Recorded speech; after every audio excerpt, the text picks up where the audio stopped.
And there they go.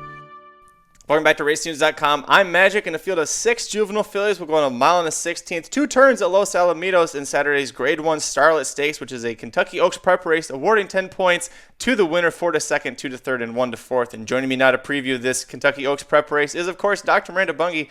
Dr. Miranda, I got to ask you, are we going to see the 2022 Kentucky Oaks winner in this field, or is it just kind of a mix of horses? I don't think the Oaks winner is in this field. I don't see it coming from California, so just saying. Well, that's okay. We don't have to. I know that you're biased with Kentucky. I'm biased with California, but at least I know that you can take us through this field to help us find some winners here. Yep. So you have 3 Bob Baffert horses in here. So we had to try to find some value because we don't have a whole lot to work with. But the one thing that could change this pace, this whole scenario, could be the pace. Only one of these horses has won at 2 turns before. So that could change up everything. But I'm going to go with the field. We're going to go with the number 1, Tonitos. This horse broke her maiden first time out at Santa Anita on the turf. Then they put her in the Desi Arnaz Stakes a few weeks ago. She was no match at all for the Bob Baffert favorite Ida. She got second place by 4 lengths and ran a decent 73 Beyer. She is by Blame, so she definitely has the pedigree to go the distance. But the big question is if she wants to and what exactly the pace is going to break down to. Then we're going to go to the number 2, Grace Adler. We meet the first of the Bob Baffert trio. She started out her career going 2 for 2 at dirt sprints. She even got her first G1 win at Del Mar a few months ago. She won by 11 lengths, and she looked very, very impressive. So then they fast forward her to the Chandelier Stakes, where they try stretching her out for the first time. She doesn't even hit the board.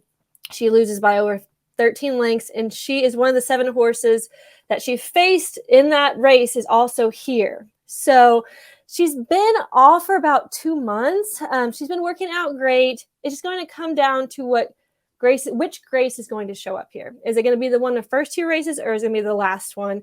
And another thing is, what is Bob Baffert's intentions with these horses? Which one does he actually want to win? Is he going to send these horses out of the gate right away and set it up for Grace Adler, or are they going to let it go a little bit slower? So the number 3 is Benedict Canyon, who is the second Bob Baffert horse. This one took 2 times to break her maiden.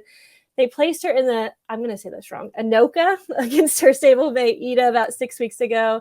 She was no match for her. She finished set 9.5 lengths back, and she just seemed to fall flat. Now, she's been off since then, so she could be arrested, but she's never been past 6 furlongs, so that's a big question to me, especially when you see notes like no rally in her last race.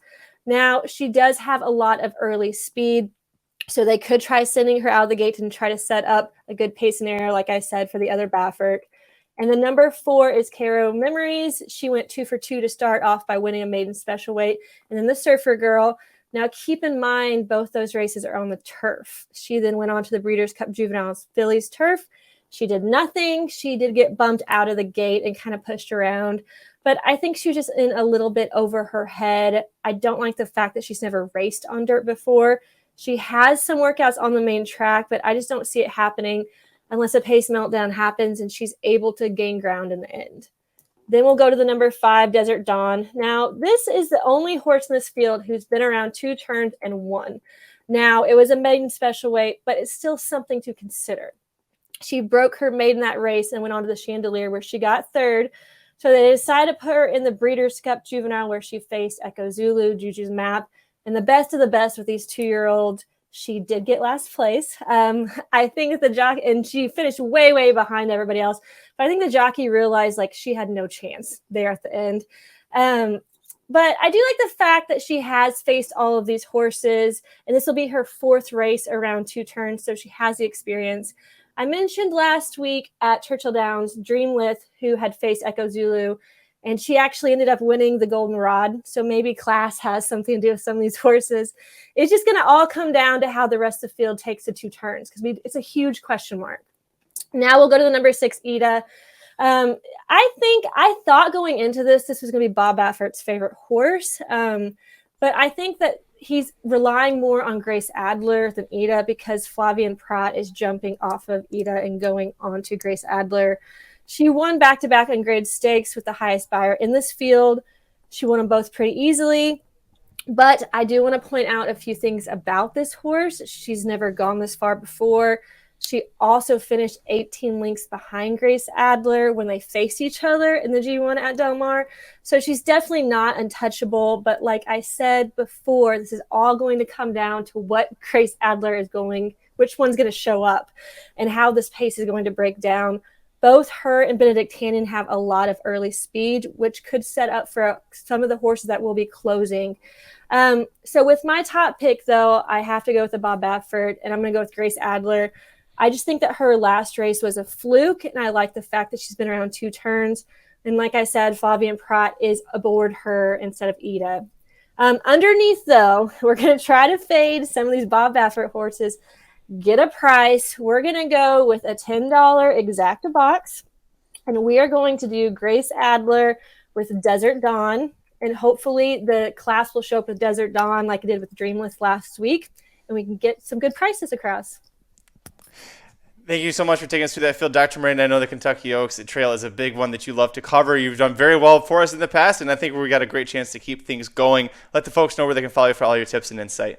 At Miranda Bunge.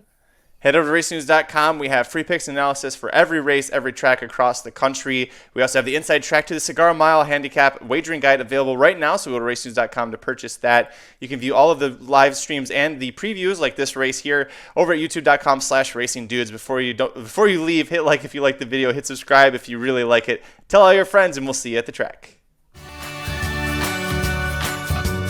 Racing Dudes Preview.